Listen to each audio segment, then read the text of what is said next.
ہے کہ میں نے سنا ہے قیامت 10 محرم جمعے کے دن ہوگی، کیا یہ سچ ہے؟ دیکھیں، اس ایک سوال میں دو باتیں جمع کر دی گئی ہیں۔ ایک تو یہ کہ قیامت جس دن قائم ہوگی وہ جمعے کا دن ہوگا، اور دوسرا یہ کہ وہ 10 محرم کا دن ہوگا۔ تو یاد رکھیے، اس سوال کے دو حصے کر لیے جائیں۔ صحیح احادیث سے یہ بات تو بڑی وضاحت کے ساتھ معلوم ہوتی ہے، قیامت جس دن آئے گی وہ جمعے کا دن ہوگا۔ یہ بات تو بالکل درست ہے، اوتھینٹک ہے، مستند ہے، اور صحیح احادیث کے اندر موجود ہے۔ بلکہ یہ بات یاد رکھنی چاہیے کہ جمعے کا دن جن غیر معمولی فضیلتوں، عظمتوں اور اہمیتوں کا حامل ہے، ان میں ایک اہمیت یہ بھی شامل ہے کہ قیامت کا جو دن ہے وہ بھی جمعے کے دن قیامت کا وقوع ہوگا۔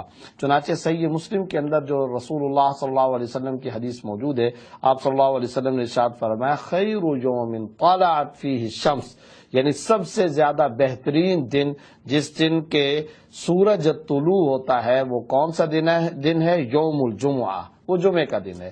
پھر آگے آپ صلی اللہ علیہ وسلم نے جمعہ کی فضیلتیں اور اہمیتیں بیان کرتے ہوئے فرمایا، فیہ خلق آدم، اس جمعے کے دن آدم علیہ السلام کی تخلیق ہوئی، وفیہ ادخل الجنہ، اس جمعے کے دن ان کو جنت میں داخل کیا گیا، وفیہ اخرج منہا، اسی جمعے کے دن ان کو جنت سے نکال کر دنیا کے اندر بھیجا اور لایا گیا۔ اور پھر آگے آپ صلی اللہ علیہ وسلم نے جو جملہ ارشاد فرمایا وہ اس سوال کا جواب بنتا ہے، لا تقوم الساعہ الا فی یوم الجمعہ، رواہ مسلم، قیامت قائم نہیں ہوگی مگر جمعے کے دن۔ تو اب آپ دیکھیے، اس حدیث کے اندر آپ صلی اللہ علیہ وسلم نے اس بات کی تو صراحت اور وضاحت فرما دی، اور چونکہ میں نے پہلے ذکر کر دیا کہ یہ روایت صحیح ہے مسلم کے اندر موجود ہے، لہذا اوتھینٹک روایت ہے، مستند روایت ہے، اور اس روایت پر اعتماد کیا جائے گا۔ اس سے یہ بات کنفرم ہوگی کہ قیامت جمعے کے دن قائم ہوگی۔ لیکن قیامت کس سال میں قائم ہوگی اور مہینہ کون سا ہوگا، یہ کسی مستند اور اوتھینٹک روایت سے ثابت نہیں ہے۔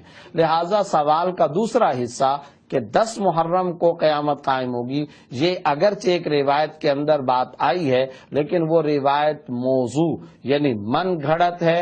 بعض حضرات نے اس کو ضعیف کہا ہے، بعض حضرات نے اس کو بالکل بے اصل قرار دیا ہے۔ لہذا محرم کا مہینہ ہونا اور 10 محرم ہونا اور اس دن قیامت کا واقع ہونا، یہ کسی اوتھینٹک اور کسی مستند صحیح روایت تو دور کی بات ہے، کسی روایت حسن اور صحیح کے قریب ترین بھی کسی روایت کے اندر یہ بات موجود نہیں ہے۔ تو جس حد تک جو بات اوتھینٹک ثابت ہے وہ میں نے عرض کر دی ہے، 10 محرم کا ہونا قیامت کے لیے یہ شرعاً کوئی ضروری نہیں ہے، اور نہ ہی کسی روایت کے اندر اس کا تذکرہ موجود ہے۔